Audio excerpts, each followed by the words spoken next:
Today, it's a sad day, at least for me. After almost 2 years of using ENGRAM, I've had to go back to QWERTY. It has been a tough decision. I've spent many months mastering ENGRAM, and it feels so nice typing those bigrams and trigrams by simply rolling your fingers. But it turns out, it's not good for me. There are mainly 3 reasons why I'm going back to QWERTY. In order of reverse relevance, convenience, speed and accuracy, and most importantly, ergonomics, which was the tipping point for me. Let me start from the bottom.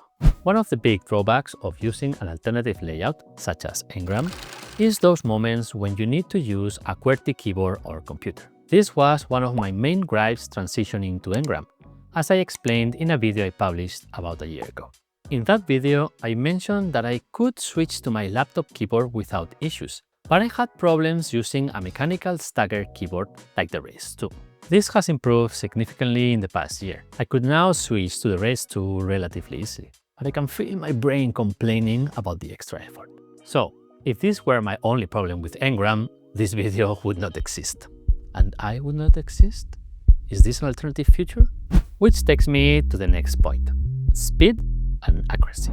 After almost 2 years of using ENGRAM, I hadn't reached the speed and accuracy I had with QWERTY.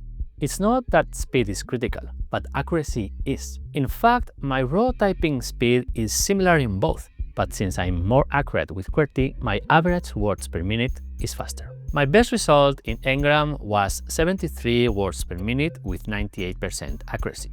With QWERTY, I went back to 86 words per minute and 100% accuracy without much effort. To be honest, I thought ENGRAM would make me faster and more accurate thanks to those fast bigrams and trigrams, but the data is there.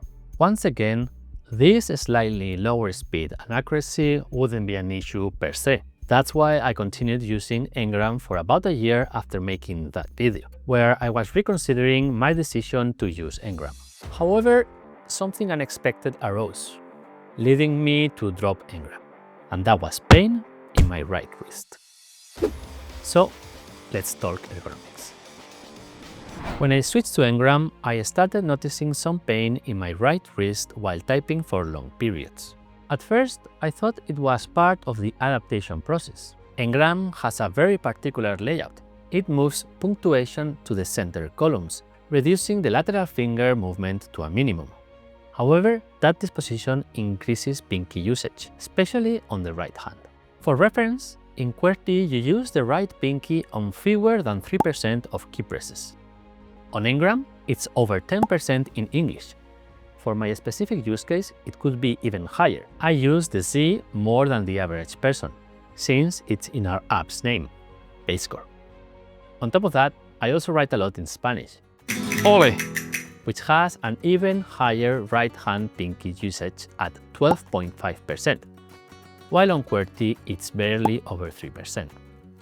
This is partially addressed in the latest ENGRAM revision, released a couple of months ago, which reduces pinky usage to 6.5% in English and 10% in Spanish.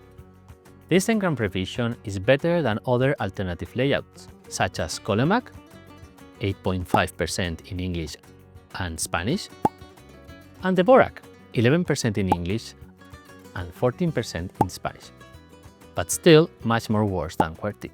Looking deeper into the issue, I realized the problem was not using the pinky on the home row or even the upper row, but especially reaching down to the letter P, which is used 2% of the time. I do a weird thing with my right wrist when reaching down, and that could be the root of the problem. QWERTY and Colemac have the slash there, so it's 0.06% of the time, and the Dvorak has the Z, which is 0.09%, although I might use it more. Who put that name? To make it worse, I have the Spanish ñ in the bottom right corner, which isn't used much, but it adds up. So, one day, I tried switching back to QWERTY to see if the pain went away. It took me a few days of using Keycaps with legends and looking at the keyboard once in a while, but within a week, I was back to touch typing in QWERTY. And most importantly, the pain just went away. Now, I'm faced with a conundrum. Clearly, ENGRAM was not meant for me. My index fingers have no issues doing extra work in QWERTY, but my pinky, or should I say my wrists, are not happy reaching down.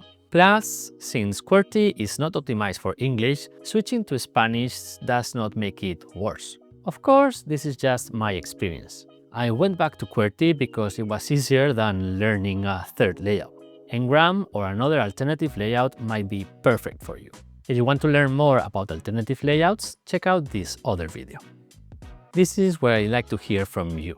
What's your experience with alternative layouts? Knowing my specific use case, what would you recommend?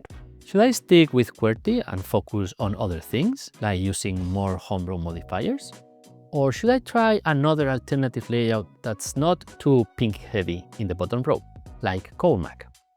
I'm really looking forward to your comments and recommendations. As always, thank you so much for watching. Until the next one!